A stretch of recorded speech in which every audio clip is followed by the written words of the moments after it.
আবু রায়হান রাহিমের শোক এখনো কাটিয়ে উঠতে পারেননি মা রওশনারা বেগম।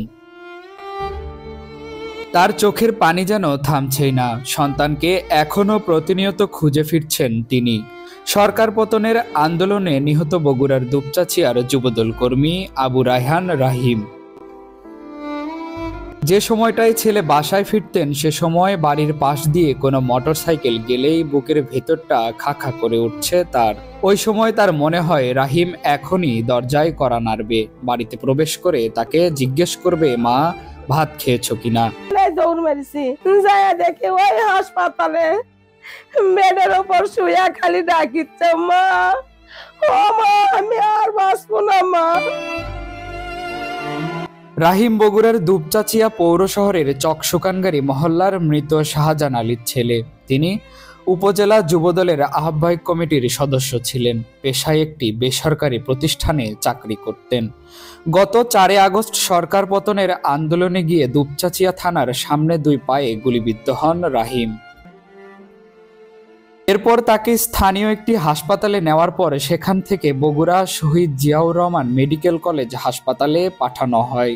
পরে ওই দিনই তাকে উন্নত চিকিৎসার জন্য ঢাকায় স্থানান্তর করা হয়। 5 দিন ঢাকার জাতীয় অর্থোপেডিক পঙ্গু হাসপাতালে চিকিৎসাধীন অবস্থায় 9 আগস্ট মারা যান রাহিম। রাহিমের মা জানান, এই স্মৃতিটা তাকে খুব বেশি কষ্ট দিচ্ছে। এই স্মৃতিটা তিনি ভুলতে পারছেন না। তার বুক হাহাকার করছে। চোখ বন্ধ করলেও রাহিমের চেহারা ভেসে উঠছে, চোখ খুললেও রাহিমের চেহারা ভেসে উঠছে তার। রাতে এখনো যদি কেউ বাড়ির পাশ দিয়ে মোটর সাইকেল নিয়ে যায়, হর্ন বাজালেই তার বুকের ভিতর হু হু করে ওঠে। তিনি দৌড়ে বাইরে যেতে চান। আর হুন্ডার শব্দ শুনলেই কই আর মনে বেনালো, রাত্রে যদি কার হুন্ডাই দিকে না যদি বাসি তখনই মনে হয় এখনই বেনালো। অনেক সময় দৌড়া বার হয়, দেখি আমার মনে হয় অন্য।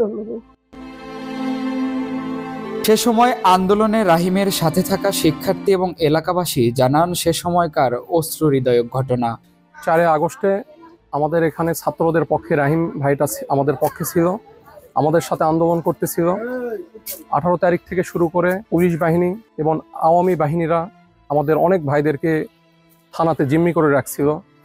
মূলত আমরা রাজপথে ছিলাম। রাহিম ভাইরা এবং আরও যারা ছাত্ররা ছিল এরা আমাদের ছাত্র ভাইদেরকে মূলত আনার জন্য, তাদেরকে থানা থেকে আনার জন্যই মূলত থানাতে গেছিল। কিন্তু এ পর্যায়ে গুলিবিদ্ধ থানাতে নিতে গেলে তারা গুলি চালায় এবং এক পর্যায়ে গুলিবিদ্ধ হয়। গত 4 তারিখ যখন আমরা থানাতে আমাদের ভাইদের, আন্দোলনরত ভাইদের যখন আটকে রাখা হয়, তখন আমরা যখন থানা থেকে আমাদের ছাত্র ভাইদের যখন ছাড়াইতে যাই তখন আমাদের সাথে রাহিম ভাইও ছিলেন। তো এক পর্যায়ে থানাতে প্রবেশের পথে পুলিশ তখন গুলি চালায় রাহিম ভাইকে উদ্দেশ্য করে। রাহিম ভাইয়ের পাতে তখন গুলি লাগে। ফেরদৌস প্রামাণিক, দৈনিক ইত্তেফাক, দুপচাচিয়া, বগুড়া।